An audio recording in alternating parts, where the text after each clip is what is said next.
We all have ideas about how we're gonna behave in a crisis or emergency. It's almost never how things actually go. What you learn in a real disaster is that you have another personality, a disaster personality, and it's helpful to understand it better before you need it.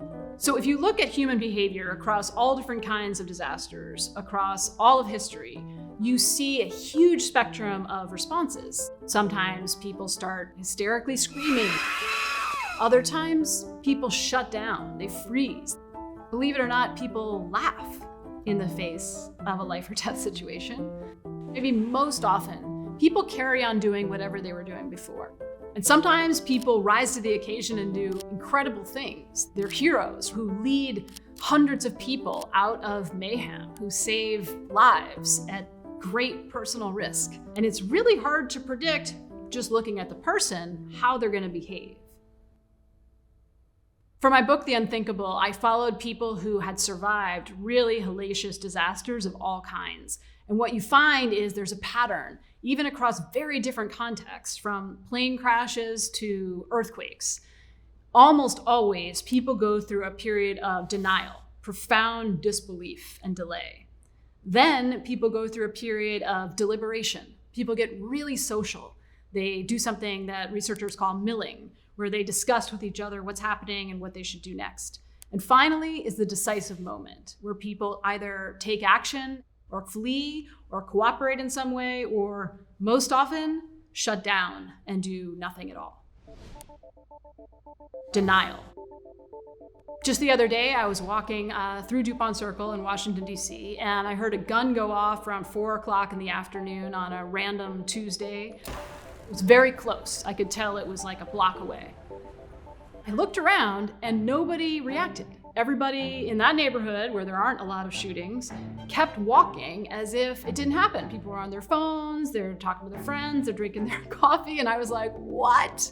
And then I remembered that, of course, people don't expect this to happen here, so they're acting like it didn't happen. There's something called the normalcy bias, which you see in all kinds of disaster situations, where people tend to think whatever is happening is gonna be fine. Our brains take whatever input we get and compare it to what we've experienced before. So every firefighter has a story like this, where they come into a bar or restaurant and there's smoke filling the ceiling, and the fire alarms are going off, and nobody's moving. Everybody's still, drinking their drinks and acting like it's not happening.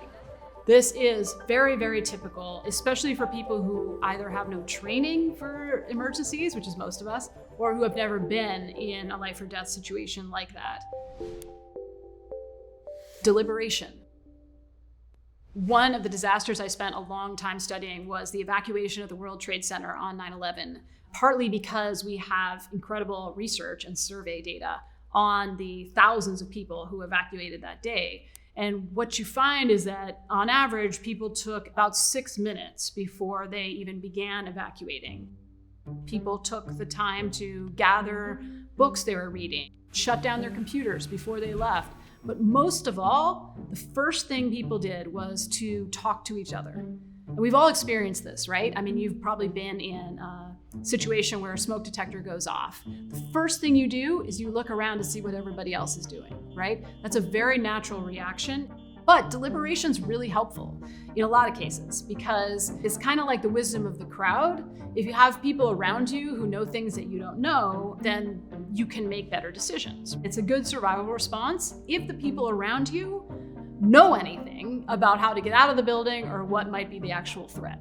One of the things that people are often surprised by is how social disasters can be. Typically, people become much more polite and nicer than they are normally, which is the opposite of what we might expect. One of the reasons the evacuation took so long is that people who were evacuating from the upper floors would let the people coming in below them go first. On average, the World Trade Center evacuation took about a minute per floor, which was twice as long as safety engineers had predicted, even though the buildings were only half full at the time. And part of that was because of delay and denial, but also because of deliberation. The decisive moment. This is where everything that's happened before in the denial and delay and deliberation phases comes home to roost. As an example, Most serious plane crashes are actually survivable, which is surprising.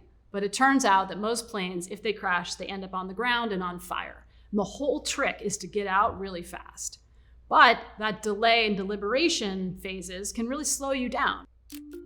There was a famous plane crash in Tenerife, the Canary Islands, years ago. And what they found is that even though people could have gotten off the plane, they actually died there from smoke inhalation from the fire. And they were found, just many of them, sitting in their seats. So there was a lot of research done about why had this happened.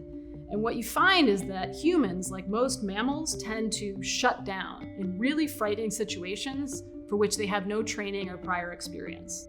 Researchers call them negative panic. People do nothing, they shut down, which is actually a good survival response in certain situations, but not on a plane crash. So that decisive moment is the culmination of everything that's come before. But there was one gentleman on that plane who, before the plane even took off, he looked around and noticed where the exits were, which is what people who study plane crashes always do. And he knew exactly how many rows away that the exits were, and he kind of had some kind of mental model for how to get out of that plane. So when the crash occurred, he grabbed his wife's hand, who was at that point kind of frozen, paralyzed, and he said, "We're getting out of here." And they got off and they survived. But the people sitting around them did not. One of the tricky things about fear is that it's super helpful to you in small doses. But when you have too big of an injection of stress hormones like cortisol, you start to deteriorate. You lose eye-hand control, you lose your peripheral vision. It feels like time slows down. Your brain is trying to help you under extreme stress, but unless you've had some kind of really good realistic training, it tends to become counterproductive, like it's too much stress. So your eyes, your brain will fixate on the perceived threat, which may or may not be the full threat. It's a really tricky, slippery slope. Any kind of disaster you're in, fear is useful, but not too much. So people who tend to do better in disasters are people who have had some training or some rehearsal beforehand. So in the case of the gentleman on the Tenerife flight, he had actually been in a house fire as a kid. So he knew how quickly smoke can fill a space and that the real threat in most fires is smoke. So that experience helped him push through the denial phase more quickly. So that's the decisive moment where your past experience, who you're with, right? How long you're stuck in denial, all of those things really shape what you do or don't do. A lot of our survival instincts don't serve us very well in the modern world. The good news is you can actually evolve on purpose through realistic training. So the better you understand your environment and the risks that you face, and the more prepared you are for some of the problems you might encounter, especially denial and delay, the better you can push through those phases and make an intelligent decision under stress. We are capable of incredible things, but we have to respect regular people enough to help them be agents of their own destiny. We have to trust them to do the right thing, but give them the information in advance. The biggest mistake I've seen in every disaster I've ever covered is that the people in charge do not trust the public.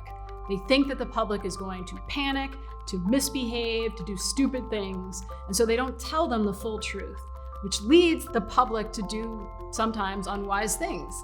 That problem is bigger than most of the threats we face. The fear of panic has killed more people than most disasters themselves.